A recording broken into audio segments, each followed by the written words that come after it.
Welcome along to South Today's Sport. Well, the Highlanders got their super campaign off to the best possible start. Can the Southern Steel repeat the achievement when the ANZ Championship gets underway this very weekend? Looking at the entire first round, former international Natalie Avellino. Good evening to you, Natalie. Hi, Tom. Excited at this close stage of day one? Well, look, it's just not far away. It's come around quite quickly, and I'm sure the girls would have liked a few more weeks.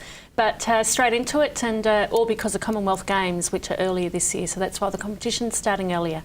Well, we'll have a look at each team in turn, but just overall, I'm hearing that the Australian teams, the talent's more spread out than it's ever been before. Is that true? Yeah, it has. There has been a few changes. Catherine Cox gone from the Fever to the Melbourne Vixens, Natalie Medhurst and Chelsea Pittman from the Firebirds to the Fever, so from Queensland to Perth, so that's a big trip. Yeah, definitely. So yeah, there has been a little bit of movement, which is quite good. So we'll certainly make it interesting, but will it be the detriment to the New Zealand teams? We'll wait and see. All right, we're going to go through the teams, the 10 teams from last year, starting at the bottom one and working our way up to see where you think they might fall this year. And we'll start with the Northern Mystics, who seem to have recruited well. I can't see them be 10th. No, I don't think so. I actually think they'll be a top 4 team. Laura Langman is huge for them, coming into the centre role. Anna Harrison's back after having a baby. And Nadia Loveday is a player to watch. She was the under-21 vice captain for New Zealand last year, and she'll slot into that wing attack role, and she'll actually be really strong for them, I think, and they're a real good asset. And Jodie Todd Elliott's come from the Magic, so Nadia, Laura and Elliott have all come from the Magic. So right. Bit of swapping between the Magic and the Mystics. So with Latu and Tutaia in the shooting circle, I think they'll actually be quite strong. Short of excuses going by that lineup. Tactics, not much going to change there. I think just the battlers, perhaps. Yeah, look, I think they'll give some teams a good run. In the pre-season tournament in Melbourne, they actually won a few games, which was possibly a surprise. Wa Kumwinda from Malawi has joined the Tactics and is really athletic. They played the Steel in a pre-season match. They beat the Steel. Yes, you read into the combinations. She only missed one goal in, I think it was 6 15-minute quarters they played. So she's very accurate, she's athletic, a different target for them. And yeah, I think she'll just add a little bit more. So the Tactics, Hayley Saunders has moved there, so she's moved back from the Mystics. So I think they'll have an interesting lineup that could do reasonably well. Bottom, maybe, but they'll push some of the top teams. That's what we want them all to do. Oh, the Swifts, 8th. They won't like being 8th. Are they likely to aspire to higher numbers? Swifts went through the pre-season tournament in Melbourne undefeated. I think they'll make the top 4. Caitlin Thwaites from the Pulse has gone to the Swifts. Shani Layton from the Adelaide Thunderbirds wanted a career change away from netball, so has moved to Sydney.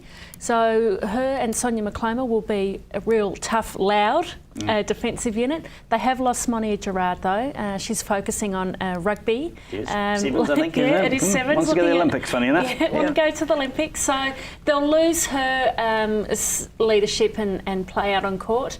I think they'll do really well. Yeah, the shooting end will be very mobile. Gretel Tippett is another one who is rated very highly.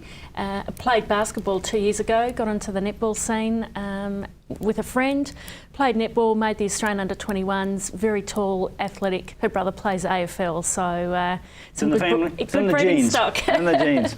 All right, the West Coast Fever, the usual problems where they're a million miles from everywhere else, lots of travel involved, but they seem to have recruited well.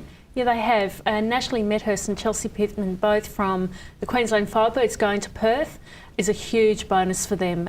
One of the reasons Natalie Medhurst went, she believes Caitlin Bassett will be the goal shooter in the Australian team and really wants to cement a combination with her in the Australian team. So I thought going to Perth for 2 years was the ideal way to cement that position and also lift her game. I think it'll be good for her to get away of playing with Romelda Aiken, who's that tall holding shooter. Yes, Caitlin Bassett's tall, but she has a different type of play. So yeah, they'll be there or thereabouts, maybe a little bit higher. Will they make the top 4? I don't think so. Shall we say mid-table? Mid-table, yeah. Again, they will. They'll throw a few surprises, I think. All right, 6th last year, Southern Steel, pretty much the same lineup. Can you see them getting any further than mid-table? Yeah, you look at the lineup and you think they've only had it one change. They've had a new defender come in, Ariana McCann from the Magic. You know, is that a good thing because there's more stability, or they finished 6th last year, they need something a little bit more for them. So they've lost Sulu Tony Fitzpatrick not playing, and Courtney Tyree, which I think is really sad, has gone to the Magic. Yeah, I just don't know. They need that firepower. And have they got it? Because that's what was lacking last year. Have they got it? I'm not sure. I don't know that they'll be top 4. Janelle Fowler's back. Will she be as effective this time now everyone knows her? Well, I think it works both ways. She's had that season, so she knows what the expectations are. She knows she needs to be tougher, and she'll know that she'll be a target. So, yeah, they'll figure her out. But I suppose the key is if you shut Jodie Brown down, well, then what happens to Janelle, you know? So the opposing teams would have done their homework on how to shut them down. And, yeah, I hope Janelle has another good season because she was outstanding last year. Top 4?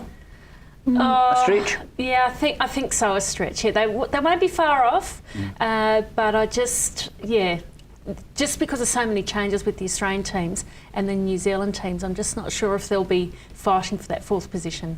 Well, it's that one team definitely expected to be in the top 4 with Central Pulse, and on paper, the expectation would be justified. Well, on paper they should win it. Realistically, and if they don't, I think they'd be disappointed. Van Dijk and Wilkins as your shooters, amazing. There's 70 plus years between them. Yes, there is. There's a few years under the belt there. Yeah. Not that that holds them back, but it's a test. Yeah, it is. Also, it's that combination, you know, and how they can work in together. There's a lot of experience and personalities. You know, can they all bring that together? Their defensive line is still pretty the same, with Selby Rickett, Katrina Grant and Jolene Henry. Talk that she might be out more onto the centre role with Millie Lees at wing attack, with Liana Lota expecting a baby in March. So whether she comes back, look, I've had a baby 8 months ago and there's no way I'd want to come back and play netball soon after. So yeah, she's a bit of a gap missing from there. But Elias Shadrock has come over from the Magic. She could slot in nicely as a wing defence centre. So they've certainly got the talent. They definitely have to make a top 4. If they don't, they will be utterly disappointed. Okay, well, we've done the bottom 5 teams, and 3 are in the top 4 already, Nanny, so there's improvement. So we'll move to the top 4 from last year, Queensland Firebirds. Yeah, look, I think the loss of Natalie Medhurst and Chelsea Pittman, I don't know that they've got the replacements for them. They were a surprise packet, I thought, last year anyway. Amaretta Wilds come from the Sydney Swifts. She wasn't a main shooter. She would come on at times. And a wing attack from the Fever has also gone over there. So they've done a straight swap. I'm just not sure if they're going to have that firepower. Natalie Medhurst is an athletic, really smart player, and I just don't know they've got that in the goal attack. I don't see them in the top 4. Good. You only got 3 left, one slot to fill, and I don't think you'll be putting the Magic in with the exodus there. Yeah, look, I think the Magic will be going through a rebuilding stage. A new coach, Julie Fitzgerald, who's coached the New South Wales Swifts. They've got their defensive line still the same. Casey Williams, Lana de Bruin.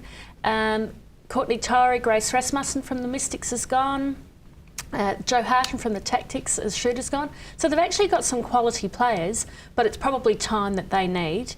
And with the Silver Ferns being on tour in January, a lot of those players were out. So I think they'll give some teams a good run. I don't think they'll be in the top 4.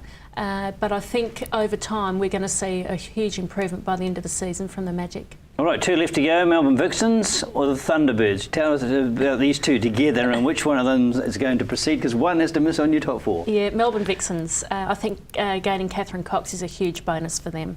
They're going to have a very mobile shooting circle. They've got great options, and I think she's a huge asset. Yep, she's in her late 30s. But still a very talented shooter, goal attack or goal shooter, can work in really well with their attack line. They have lost their centre, Alyssa McLeod, who's pregnant, so might have a bit of a gap there, but I think it could be them in the polls in the final. Not the Thunderbirds then? No. Top of the table last year, you haven't got them in your top 4? No, I haven't with the Thunderbirds. Shani Layton's a huge loss for them, I think, in the goalkeeper role. They've got Sam Pullman and Kate Shemin, who's come back from the AIS. Just don't think they offer that same attitude and mongrel that Shani does. Nat Von Berto's huge.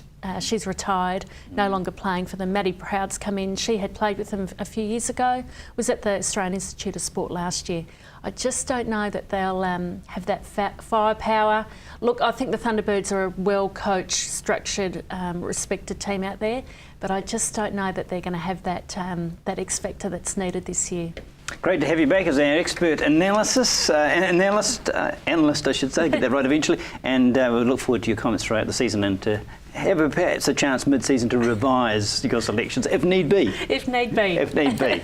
All right, tune in, of course, this weekend, all the ANZ Championship action live on Sky Sport. For the meantime, that's the South Today tonight. See you tomorrow.